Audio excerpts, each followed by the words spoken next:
No matter where you come from, no matter where you're going, here's a place where you can take comfort in the knowing that whether if you've come to stay a while or just passing through, this door is open to you.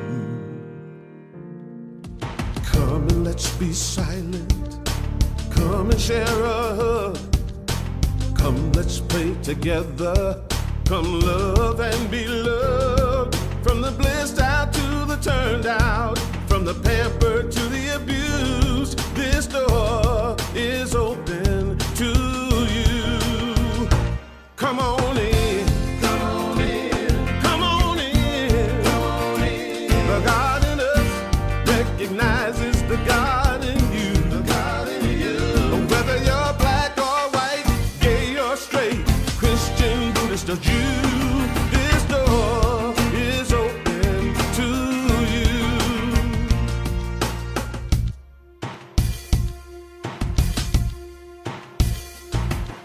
If there's some kind of trouble or pain you're going through, know that you are not alone and someone cares for you.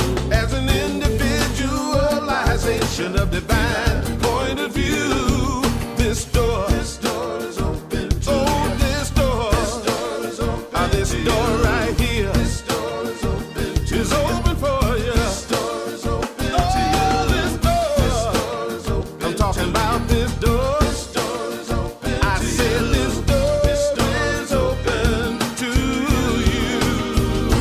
Come on in. Come on in. Come on in. Come on in. The God in us recognizes the God in you. The God in you.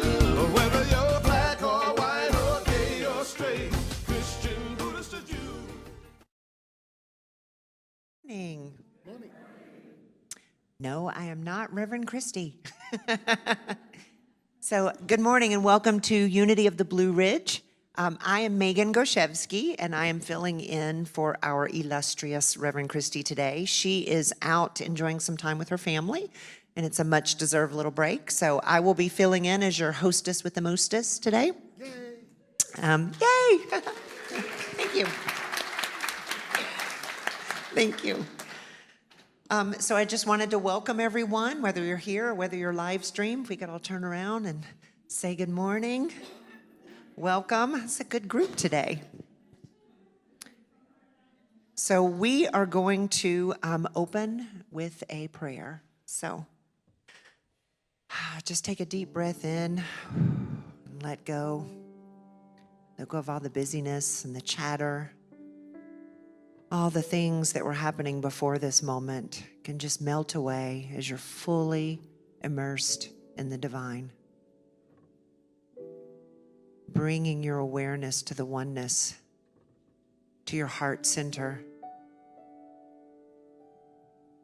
And as we move through this experience this morning of celebrating the divine outside of us and inside of us, and as Reverend Erin brings us to that place of love and peace and joy, let us just honor each breath, each moment, each heartbeat. For we are truly blessed to be in this moment now, in this beautiful sanctuary, on this sacred land with our beautiful Unity family. So I call out my gratitude. Thank you, God. Thank you for all that is, for the gifts of my life, the bounty, the beauty, the love. I'm so grateful for this beautiful Unity family. Amen, aho, and so it is. So if you are new to Unity today, I welcome you. We have some information that you can take with you, and this is the time. We're still not apparently hugging. So, let me say, if you are new, raise your hand. We can give you, yay! We have some people down here. Welcome!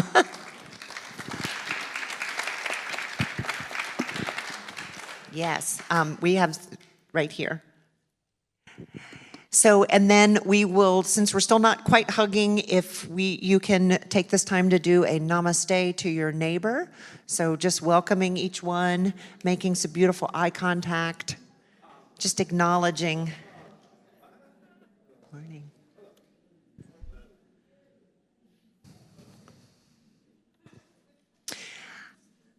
And I do just want to mention again, and I was told this specifically this morning to kind of plug in, if you have not registered for our Unity event, our homecoming retreat that's coming up in we have less than 2 months now. I think we're about the 6-week, 7-week mark. So if you have not registered, please take an opportunity to do that. We still need some volunteers. So if you are called to be here with us, I just registered. I was a late one. I just registered. We're going to be here. They have free daycare. If you've got kids and you need daycare, we're here. So we're here on Saturday morning for sure. It'll be a nice little reprieve. So not that I don't love my boys. And so now is the time, actually, we will be bringing in Reverend Barbara Ann and Reverend Gabby, who lead our Sunday school. So it's time for, if you have any children here that want to join, we have an amazing group, and they do awesome things every Sunday. So we send them off with a little prayer. So if you will put your hands out, and we say, we love you, we bless you, we appreciate you, and we behold the divinity in you. Thank you. And I think we're still, if you're called to work, we have a mentorship program. And we actually did something similar with my son back a couple months ago, where Michael and I, who was kind of like, oh, we're going to go work with the kids, and then he got in there and he took over. So he he had a really good time. So if you're called to do that, please talk to Reverend Barbara Ann or Reverend Gabby, and they have some wonderful times that you can spend sharing your gifts and talents. That's what this community is about. So I think I'm going to turn it over to Mary Kay now. Sorry, that was... Yep.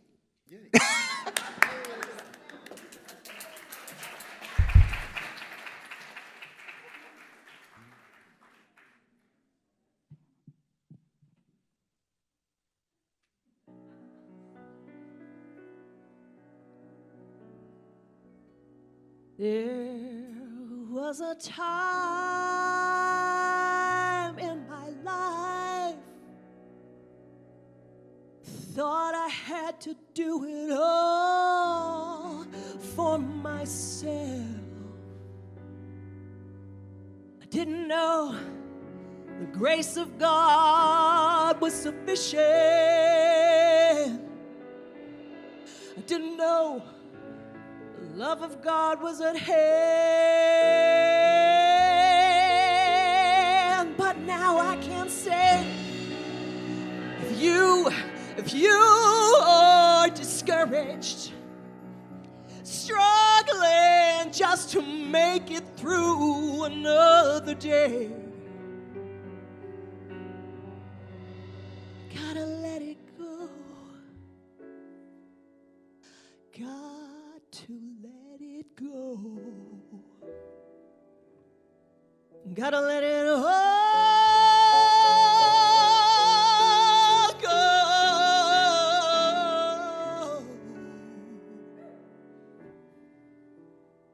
And this is what you have to say.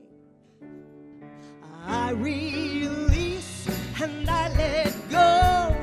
Let the Spirit run my life, and my heart is open wide.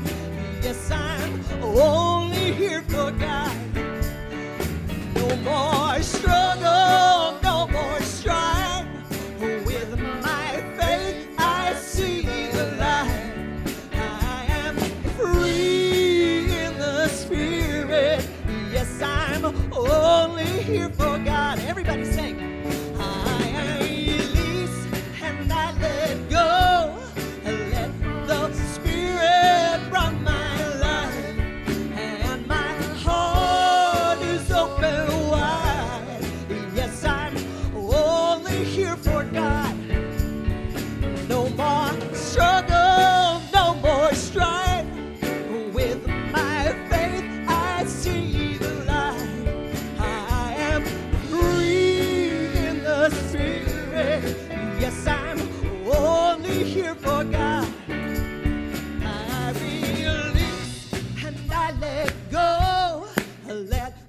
the Spirit run my life, and my heart is open wide. Yes, I'm only here for God.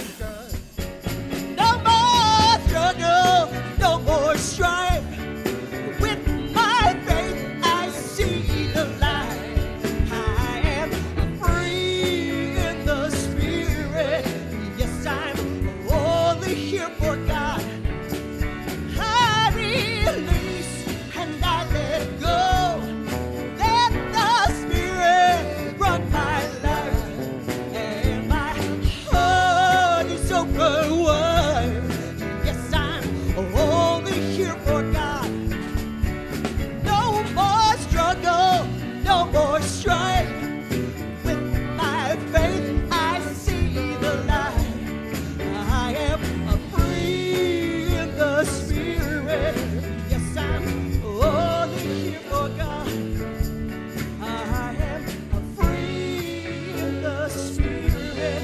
Yes, I'm only here for God. I am free. We are all free in the Spirit, and we are only here for God. Yeah, yeah.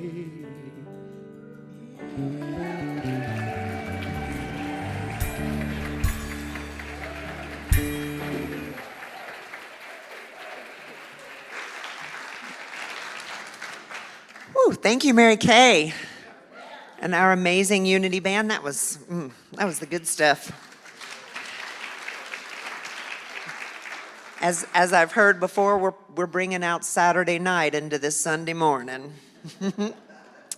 Okay, so some announcements.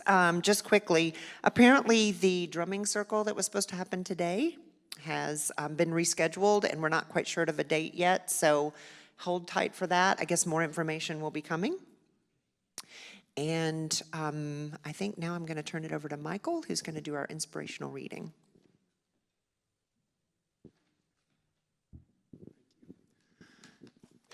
Good morning. In keeping with that band and Mary Kay's song, this morning's reading is on forgiveness. When I offer forgiveness to someone who has hurt me, I may be surprised that lingering feelings of resentment or anger may continue to trouble me. I may wonder whether forgiveness is worthwhile, even if the one who hurt me is certainly worthy of forgiveness. When this discomfort visits me, I quietly affirm, I bless, release, and forgive myself for unkind deeds or thoughts I've put forth, and bless, release, and forgive all others. In so doing, I am then blessed and released and forgiven. I return to this prayer as often as I need to until the pain of resentment recedes. Just as the dawn comes after the longest nights, forgiveness brightens and lightens my spirit, my heart, until the memory of hurt fades completely and I move forward.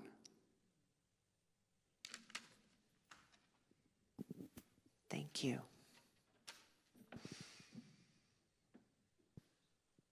Now I think I'm going to turn it back over to the band, and I'm just going to go sit back down.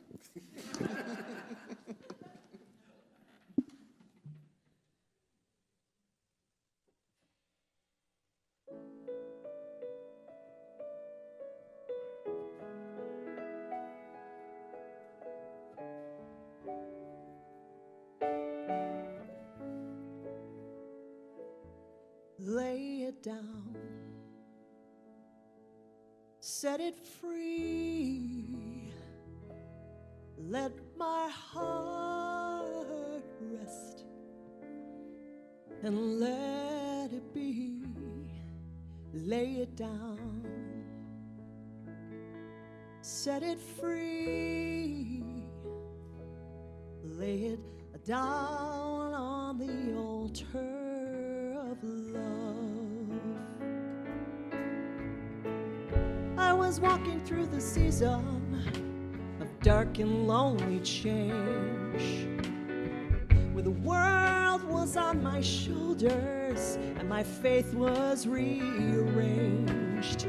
I knew I'd never be given more than I could bear, but Spirit reassured me there was an answer to my prayer. If I lay it down, set it free, let my heart rest, and let it be laid down. Set it free, lay it down on the altar of love. So every single moment I am left with a choice to stay in separation or listen to that voice that beckons me to open and be grateful for every day. It simply reminds me that there can be a better way. If I lay it down, I set it free, let my heart rest, and let it be, lay it down. I set it free, lay it down on the altar of love.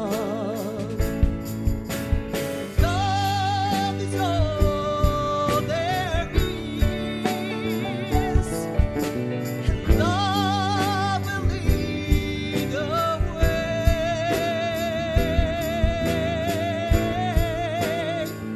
If I lay it down, set it free, let my heart rest, and let it be, lay it down, set it free, lay it down on the altar of love. Lay it down, set it free, let my heart rest, and let it be, lay it down, set it free, lay it down on the altar of love. Lay it down on the altar of love. Lay it down on the altar of love.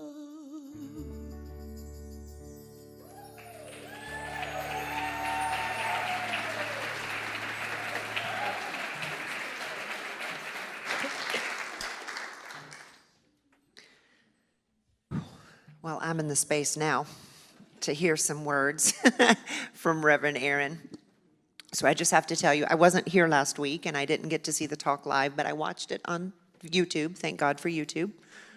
And I was preparing for today because I didn't know quite what would be up here when I got up here. And I thought, oh my gosh, let me just do a little research because I don't know if they've got like an intro written for me. And this woman's pretty impressive. I've got to say, like I was you can see like I have all my notes printed out here and I was like, oh my gosh. And then, you know, sometimes people look great on paper and then you meet them and it's even better. Just the love and she's a good egg, as my Meemaw would say. So, Reverend Erin McCabe is a senior minister at the Unity Village Chapel, the local and live stream spiritual community located at Unity World Headquarters up in Missouri, if you all don't know where that is. She has served since 2011, calling individuals to a higher consciousness. She is a singer-songwriter with multiple albums and lives with a passion for environmental stewardship. And I like that last part.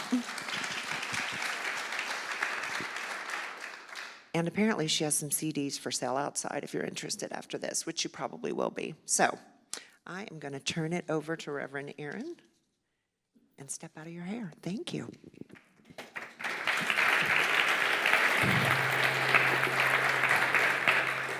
Thank you for that beautiful intro, the beautiful music, the beautiful sweet spirit in here. Here we are.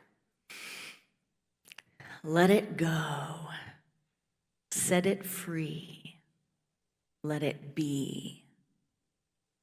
Are you ready for an adventure in mindfulness? Last week we talked about stillness. We talked about creating stillness in our lives and how often in our day-to-day life we don't make enough space for stillness, but that stillness is not an optional part of being human. It is an essential aspect of our true nature. And if we don't create the space and the time for it, we feel it, don't we? When we don't see it in the world around us, we feel it. But it can be a little uncomfortable. We often fill our space and our minds with a lot. Keeping on the TV, keeping on the music, keeping on the motion, and running away from stillness.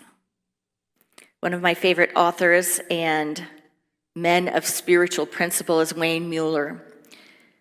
And he said, "This is one of our fears of quiet. If we stop and listen, we will hear this emptiness. If we worry we are not good or whole inside, we will be reluctant to stop and rest. Afraid we will find a lurking emptiness, a terrible aching void with nothing to fill it, as if it will corrode and destroy us like some horrible, insatiable monster.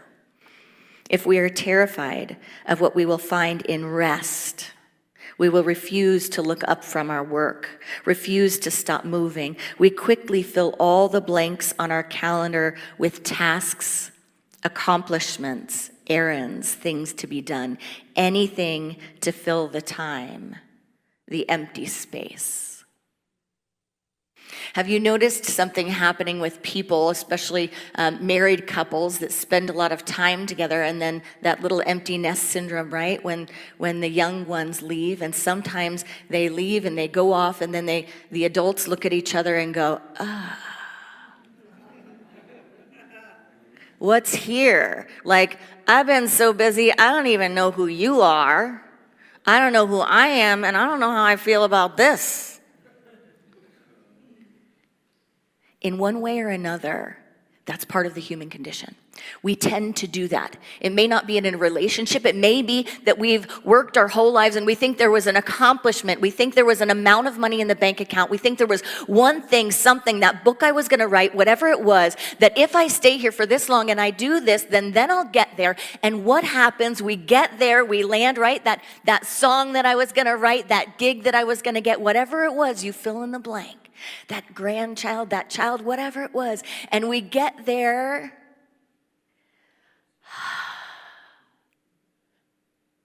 And we can experience a disappointment. We can experience a letdown.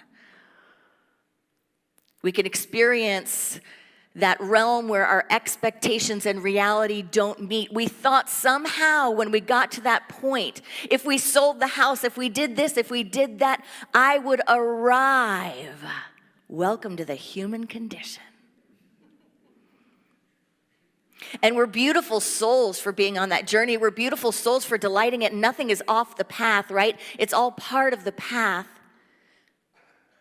But the adventure in mindfulness is just waking up, not trying to stop that, but observing it, stepping out and watching it and going in a sweet, gentle way inside. Oh, sweet little one.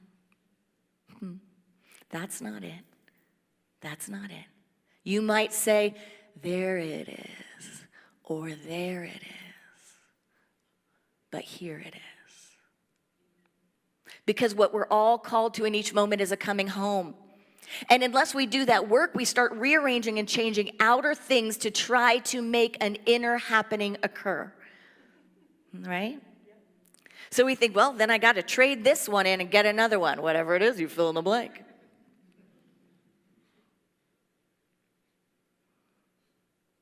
But the inner work comes first, because the inner work is where the birthing happens, right?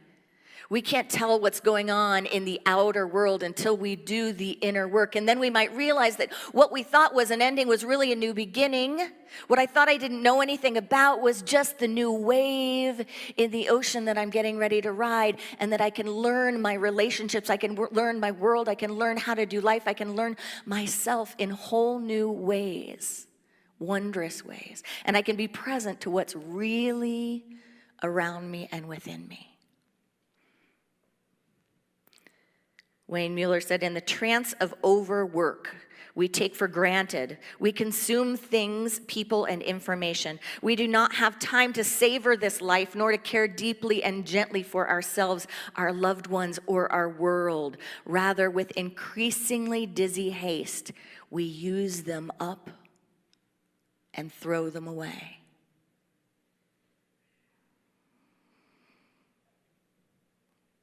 We are so full sometimes, so busy, that we don't make the room for what matters.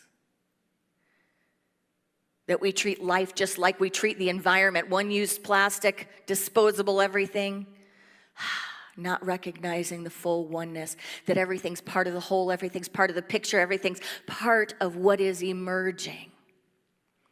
I have a friend who gave me the go-ahead, said, you should share my story. Because I wouldn't have shared this story. But if you go into this friend's house, he said, you should share the story about how, because I haven't thrown anything away in my house, I ended up throwing away my whole house. And what he was really meaning is, because I am not letting go of things, because I keep just packing things in, putting more in there, I have ruined what I have. Because there's not spaciousness.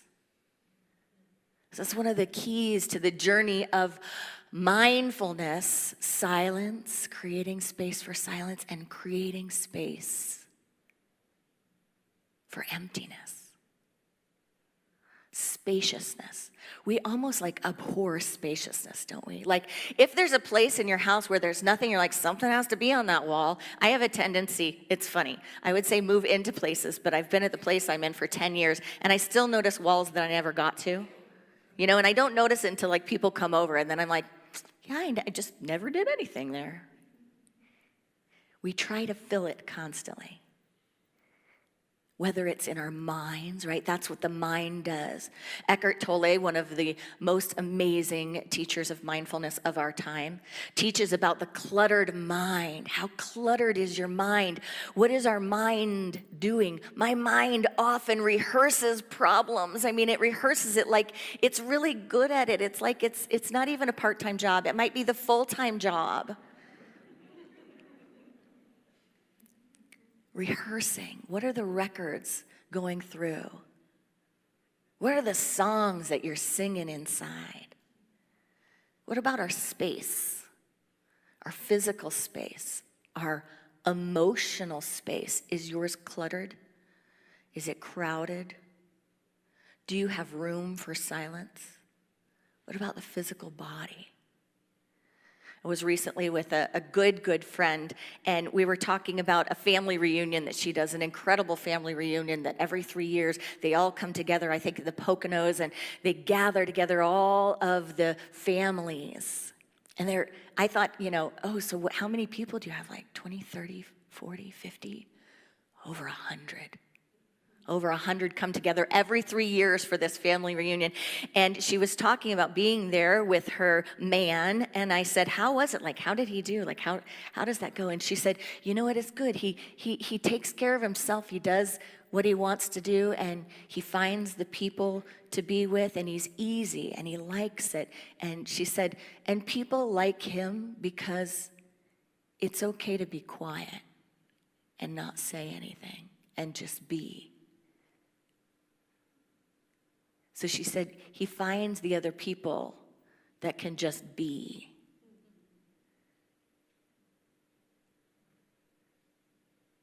How do we presence ourselves? What do we notice about ourselves when there is spaciousness? Is it comfortable? Is it uncomfortable? How do you feel when you're sitting next to someone and there's no conversation? How long is that okay? What about if there's a touch and no conversation? How long is that okay? What about the mind, if there's space in it? Is that okay? Part of the spiritual journey and part of the spiritual practice is getting okay with spaciousness. Because it is essential to our being, and we have a lack of it, don't we? We value having too much, being too full. But how have our lives become kind of like that home? Mind, body, spirit. Where in our lives is there space like that? The cultural norm is that we're so focused on building up, right? On adding to, on accumulation. We see it all over. And we link our value to that accumulation, whether it's accumulating accomplishments, relationships, whatever it is. You know, I have friends that I think, because a lot of my friends are throughout the entire country. Like, I have amazing people in my life, but they're all spread out. So it's like, I try to go like, well, if I was here, could I be near everyone? No. What if I go here? If I go here, could I be near all of them? I just want to be with all of them. And then I have friends that have like one or two people that they're close to, and that's all they need. Spaciousness.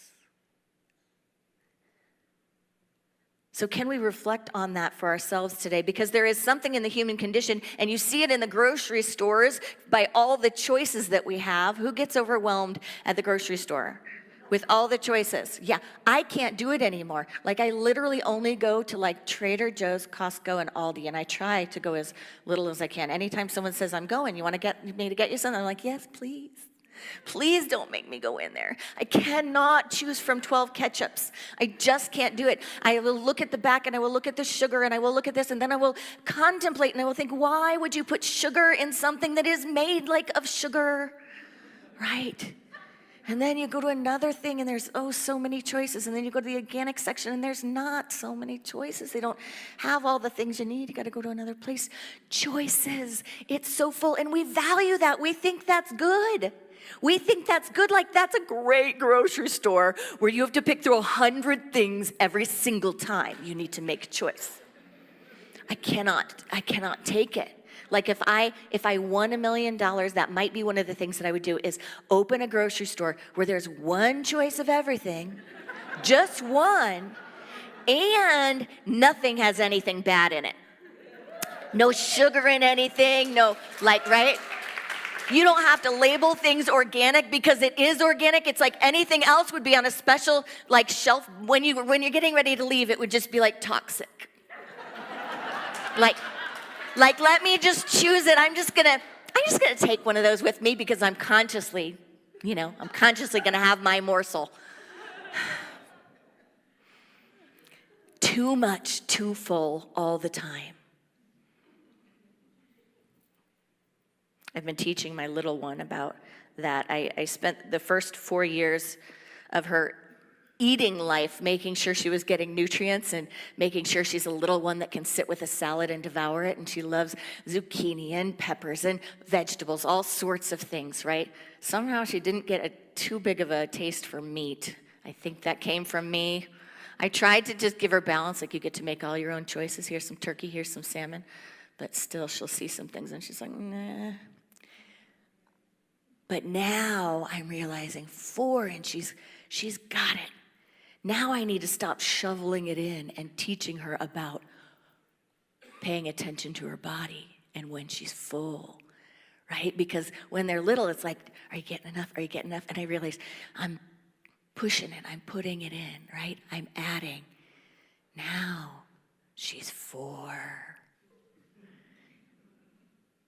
Time to activate the mindfulness around attention.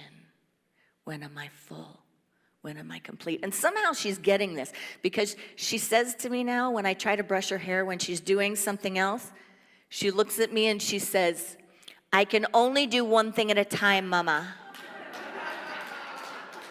one thing at a time. And I think, I really want to override that, but that is what I stand for. It is not what I do, but luckily she is paying attention to what I stand for, and she might have a little better chance than I do in some of these principles and practices.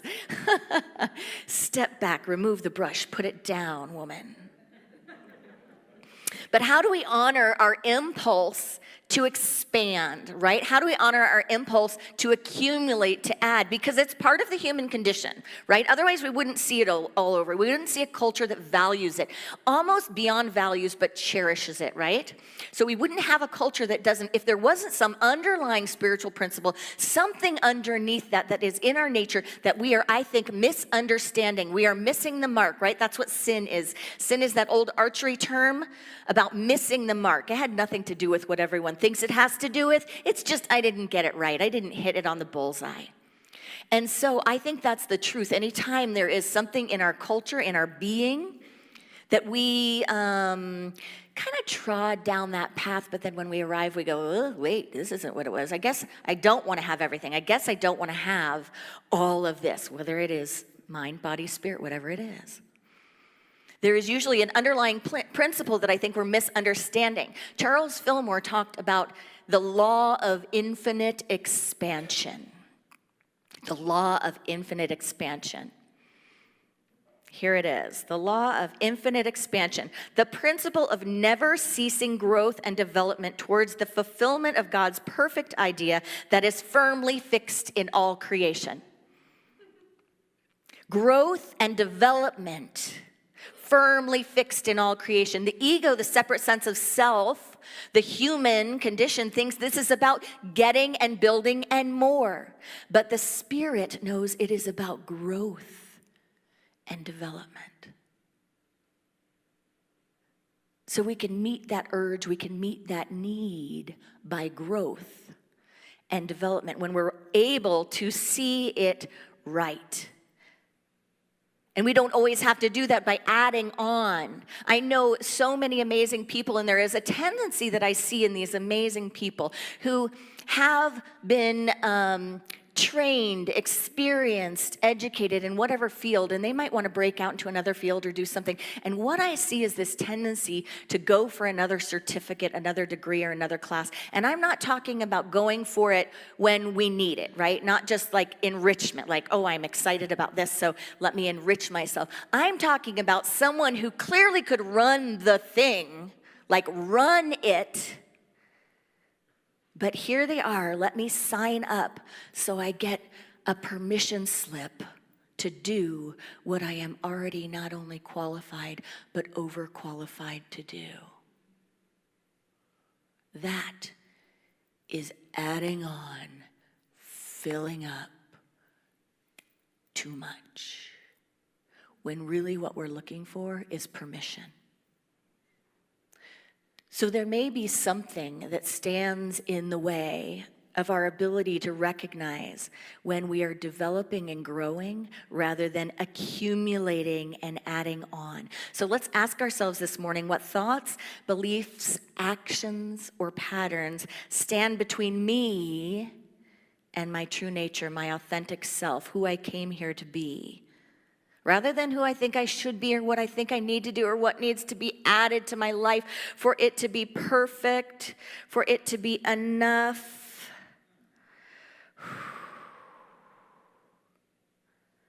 Because guess what? Even too much will never be enough. Can we breathe into that? Have you seen it enough in other people?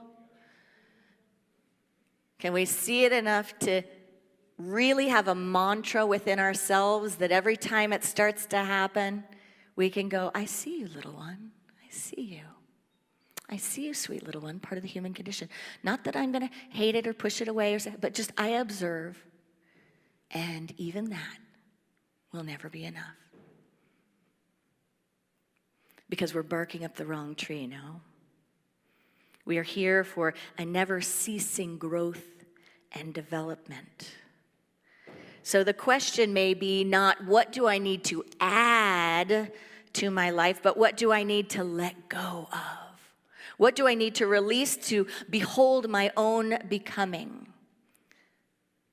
Maybe it's comparison. Maybe it's self-judgments. Maybe it's thinking I need permission. Maybe it is something that I haven't seen a model for, and I have to go into the silence to find it, to ask that question, to create the stillness so I can see where I need spaciousness. Where can you use more spaciousness in your life? The tools are to step into deepening our practice. And I know we talk a lot in New Thought, we talk a lot in Unity, we talk a lot in the spiritual practice about letting go. And it can become kind of like a cliche, right? Let go. But try this on. I was reading about a study, and in the study they were talking about what is effective, one of those kind of neuroscience brain studies, and they're talking about what is effective, and they had people do a mindfulness practice where some just went into the silence, go into the breath, and then after you check in to see how you're feeling, right?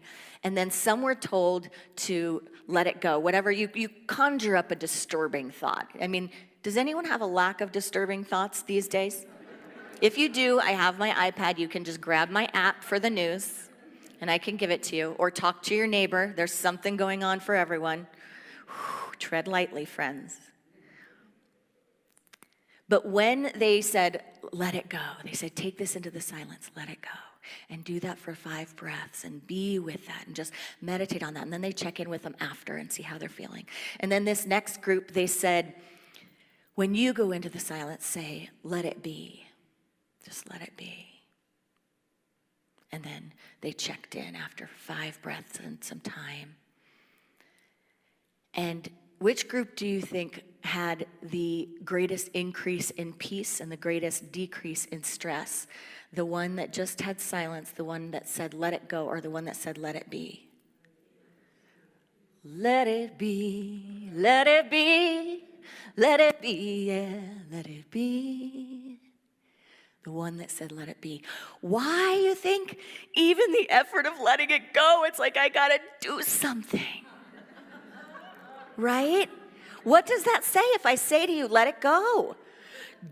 Add that to your checklist, put it on your calendar, read a book about it. You've got to figure it out. Let it go, baby, let it go.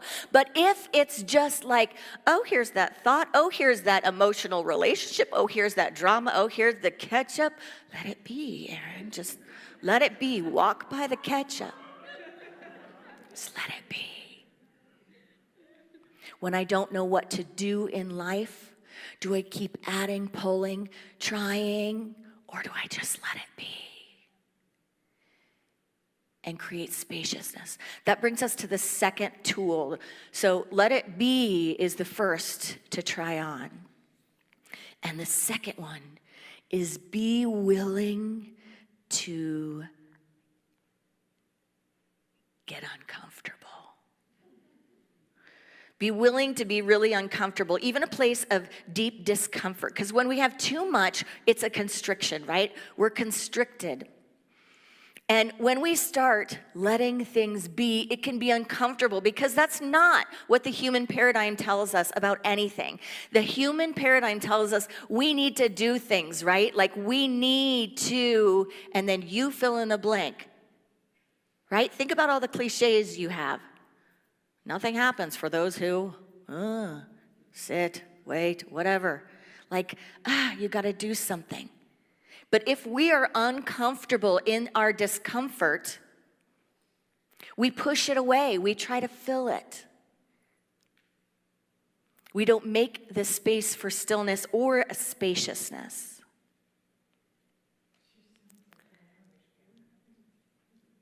But it's okay to be uncomfortable, isn't it?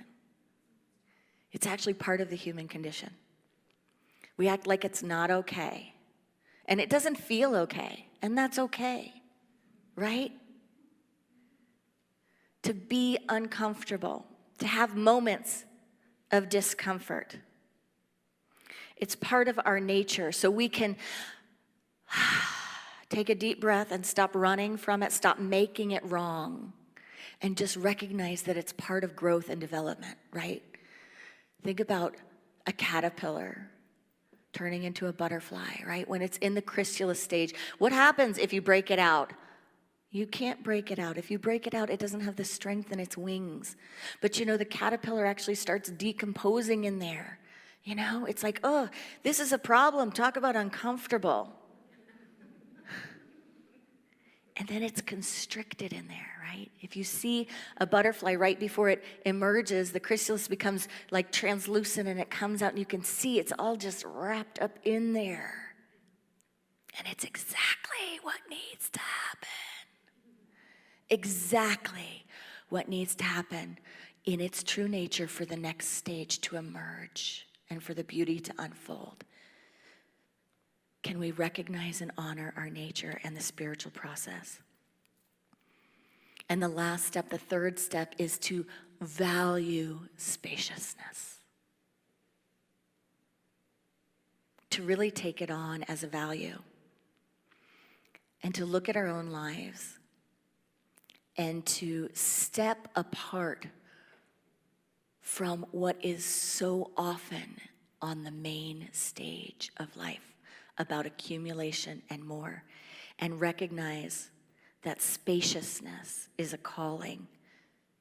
Sometimes there's not even the space to say yes to the good that's right in front of us because we're so filled with things that we don't want, don't need, that are not good for us, that we fail to say yes to the good that is before us. It's like eating all the junk food before we put in the nutrition. Don't be so full that you can't say yes to the good that's in front of you. Because our calling is to go inside. Our calling is to deepen. Our calling is to awaken within. So we can ask ourselves, where have I bought into the idea that I will be more if I do more or get more?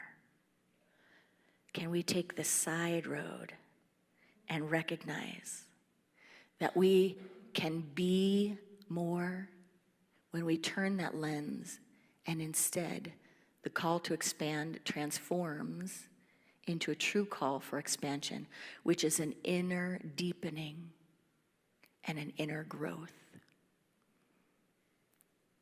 Wayne Mueller, in the book Sabbath, said, "All life has emptiness at its core. It is the quiet, hollow reed through which the wind of God blows and makes the music that is our life. Without that emptiness, we are clogged and unable to give birth to music, love, or kindness.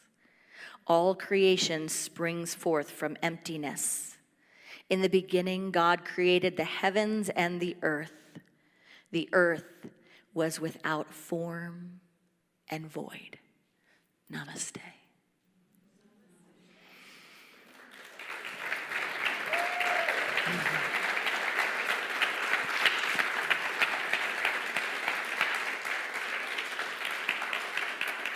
So let's take this principle, this practice, into a time of meditation and just breathe in together. Just breathe in and allow yourself the fullness of this moment. The fullness of this moment. There is one power, one life. It is the life living me. It is the same force that keeps the stars in the sky, the planets in motion. From center to circumference. From the quietest space to the loudest place. There is this one life. And I am one with this one life. I am of it. So consciously I step into my practice, mind, body, and spirit. Let my being remember this truth in such subtle and incredible, wondrous ways that it is metabolized in my soul. For this body being I call me is here to walk upon this earth in grace, in stillness, in spaciousness. So no longer will I fall to the illusion or buy into the idea that my becoming is somehow tied into adding on, adding more, getting. I let that go. There is no place to go to get more God. All Godness is right here, right now, unfolding in me, through me, as me. It is safe just to be.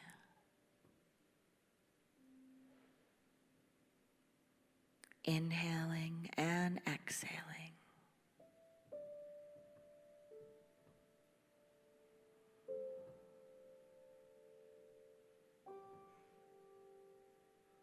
Tuning into the living waters of life, the silence within. We breathe here.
By the power of this practice,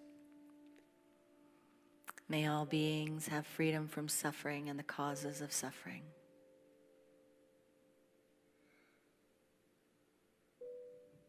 May all beings know God as love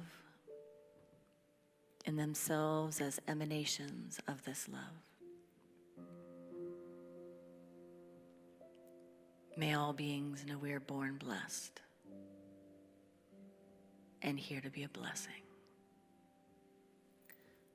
Namaste.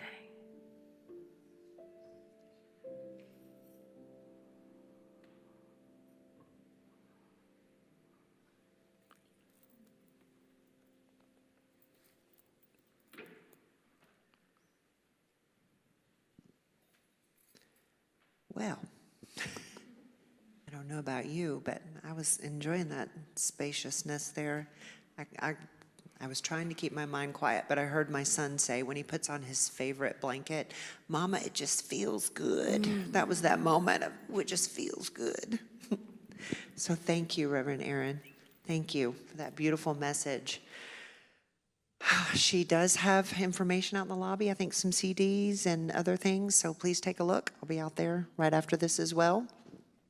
And if I can invite our board member, and I don't think a prayer chaplain is coming up, but I think Reverend Barbara Ann will be our prayer chaplain today. But so we have, we're doing it a little bit differently these days. If you've been here for a while, you know we are not doing the basket up and down the aisles, but we have these blue boxes placed here and throughout the main area, the main hallway out front. So if you are so called to give and give what your heart desires to this beautiful place, this beautiful spiritual home, please do so. And then we also have a prayer box here in the back that is for our prayer chaplains, and I am very humbly a prayer chaplain here as well, and so gracious to be able to offer that. Like I said, Reverend Barbara Ann will be here. If you go right out this door or come down the hallway, we have a little space over here in the children's, where the nursery is. And she was saying the other day that one of the things that we've all learned is to come to God, you have to be childlike. So I guess there's a reason it's in the nursery right now. But if you are called to do that, and just know that if you fill out a prayer, it is prayed for by the prayer chaplains here, and it goes to Silent Unity for 30 days as well, and they pray over it. So there's lots of good stuff going on with those prayers. So if you're called to do that, go see Reverend Barbara Ann afterwards. She's pretty dynamic. And I think I'm going to turn it over to Mary Kay, and we're going to have our closing song out.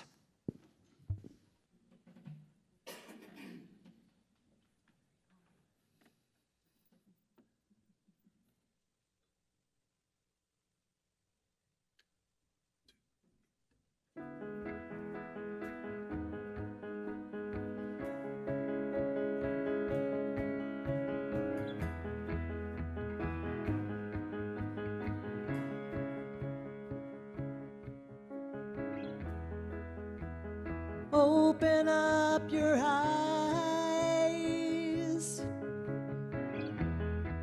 awake, arise.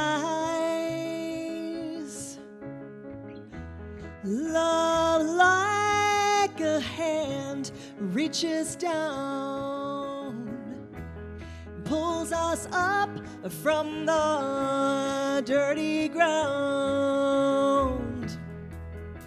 Now is the time to step from the dark into the light, 'cause you can't change what you've done, but you can choose who you become. Every moment is a second chance, starting over, starting over. Move from the past to the present tense. You can start over again.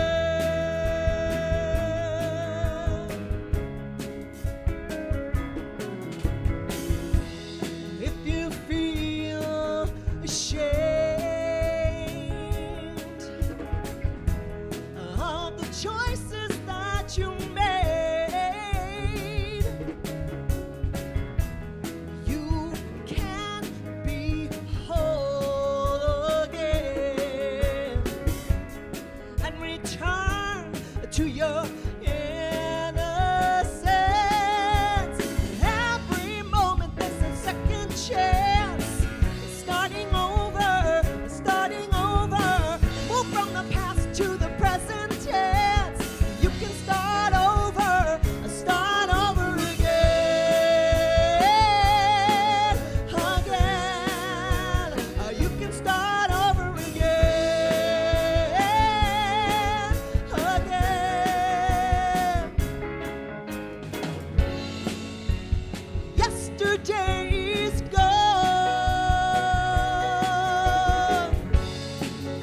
Today is all we've got. You don't have to be who you've been. You can change within. It's never too late to start over again.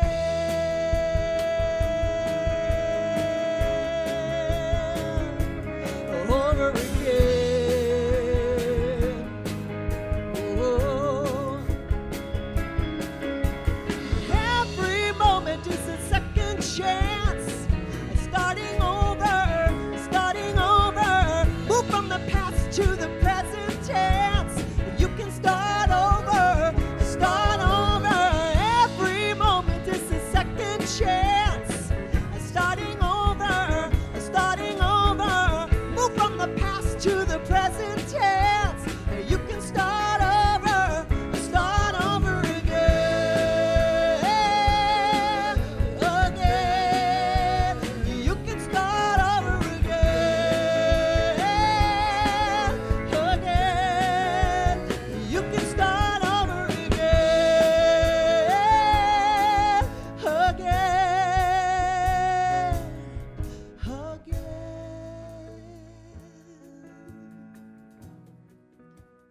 start over again.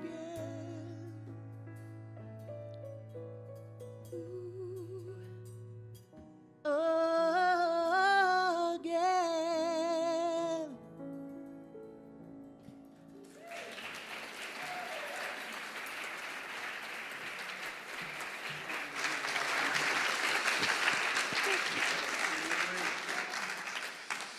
I just love hearing your voice. Thank you. That was awesome. So we are going to close out with our closing prayer that should pop up on the screen in just a moment. And there it is. So if you'll join me in saying our prayer of release, that's the word that came to me. So we're just going to say that. The light of God surrounds us. The love of God enfolds us. The power of God protects us. And the presence of God watches over us. Wherever we are, God is. And all is well. Amen. That is the truth. It is.